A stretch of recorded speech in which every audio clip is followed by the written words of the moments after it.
नमस्कार, मैं हूं निवेदिता। भारत में सरकारी नौकरी का अलग ही महत्व है और टीचिंग की लाइन में अगर सरकारी नौकरी मिल जाए तो फिर क्या ही कहने। हर कोई इसे पाने की इच्छा रखता है। टीचर्स अगर इस सरकारी नौकरी के इच्छुक हैं तो बीते कई साल से शिक्षकों को टीईटी की परीक्षा देनी होती थी।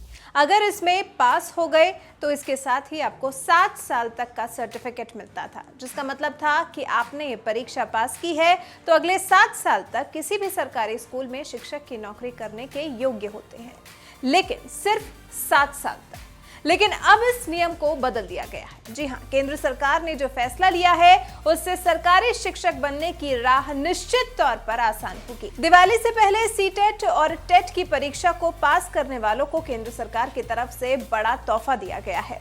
फैसला यह कि केंद्र सरकार ने सीटेट और टेट परीक्षा को जिंदगी भर के लिए मान्य कर दिया है, सिर्फ 7 साल नहीं।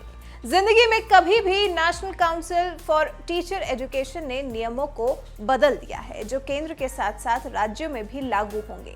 हाल ही में एनसीटीई की 50वीं जनरल बॉडी मीटिंग में ये फैसला लिया गया। बैठक में फैसला लिया गया कि पहले किसी भी टीईटी सर्टिफिकेट की वैधता 7 साल की होती थी, यानी कि जब अभ्यर्थी ने ये परीक्षा पास की तब से लेकर 7 साल तक ही वो किसी सरकारी स्कूल में शिक्षक की नौकरी के योग्य होते थे।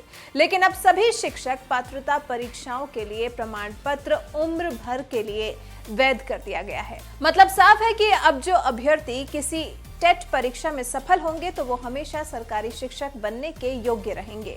सरकार के इस फैसले से निश्चित तौर पर महिलाओं को लाभ होगा।